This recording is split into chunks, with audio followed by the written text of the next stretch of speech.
नमस्कार, मी नेहा. देशोन्नती न्यूज बुलेटिनमध्ये आपलं स्वागत आहे. जाणून घ्या आजच्या ठळक घडामोडी. सांगली जिल्ह्याच्या वाळवा तालुक्यातील साखराडे येथील 62 व 63 नंबरच्या मतदान केंद्रामध्ये हाणामारी झाली. महाविकास आघाडीचे उमेदवार सत्यजित पाटील यांचे बोगस प्रतिनिधी बसले असल्याचा धैर्यशील माने यांच्या कार्यकर्त्यांनी आरोप केला. यावर सत्यजित पाटील यांचे कार्यकर्ते आक्रमक होत मतदान प्रक्रिया सुरू करा असे सांगण्यासाठी आले असता दोन्ही गटात शाब्दिक वाद होऊन दोन्ही गटात जोरदार हाणामारी झाली. सांगलीमध्ये आज रयत क्रांती संघटनेचे अध्यक्ष सदाभाऊ खोत यांनी बजावला मतदानाचा हक्क.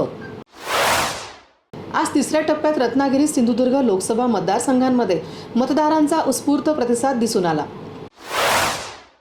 एकीकडे नागपुरात तापमानाचा पारा 43 अंशावर पोहोचला आहे. रस्त्यावर गर्दी ओसरली असताना टेकडी गणेश मंदिरात गर्दी कायम आहे. दुपारच्या वेळेला नागपूरकरांना प्रचंड उष्णतेच्या लाटांचा सामना करावा लागतो. या पार्श्वभूमीवर प्रसिद्ध टेकडी गणपती मंदिर प्रशासनाने भाविकांना या उष्णतेच्या लाटांपासून दिलासा मिळावा यासाठी मंदिर परिसरात स्प्रिंकलची सुविधा केली असून भाविकांना थंडावा मिळत आहे. संविधान बदलायचे नसेल तर यावेळी महाविकास आघाडीच्या सर्व उमेदवारांनी निवडून देण्याची गरज आहे. महाविकास आघाडीचे उमेदवार कल्याण काळे यांचे मोठे वक्तव्य. साताऱ्यात भर उन्हातही मतदार करणाऱ्यांसाठी मतदार घराबाहेर. उन्हातून वाचवण्यासाठी सावलीची व्यवस्था केली होती, तर अपंग, अंध आणि वयोवृद्ध मतदारांसाठी विशेष सुविधा देखील प्रशासनाने उपलब्ध ठेवल्या होत्या. महाविकास आघाडीचे उमेदवार कल्याण काळेंचा जनमानसात चांगलाच ठसा निर्माण झालाय, त्यामुळे ते निवडून येतील. काँग्रेसचे नेते बाळासाहेब थोरात यांनी व्यक्त केला विश्वास. किरकोळ विक्रेत्यांना नकली नोटा देणाऱ्या एका तरुणाला कल्याणच्या महात्मा फुले पोलिसांनी बेड्या ठोकल्या आहेत.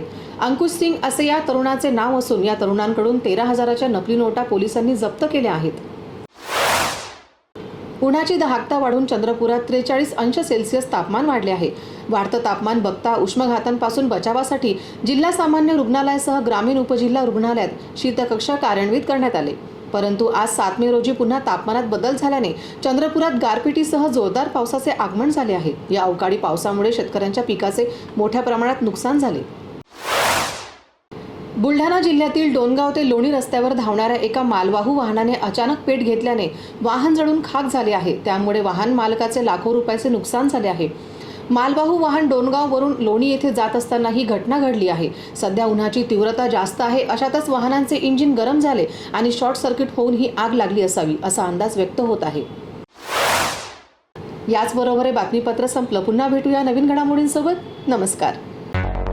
मुंबई, पुणे, नागपूर, मराठवाडा असो का विदर्भ, राजकीय, सामाजिक, शैक्षणिक क्षेत्र असो का क्रीडा, सर्वच घडामोडीचे विश्लेषण पाहायला विसरू नका. फक्त देशोन्नती न्यूजवर.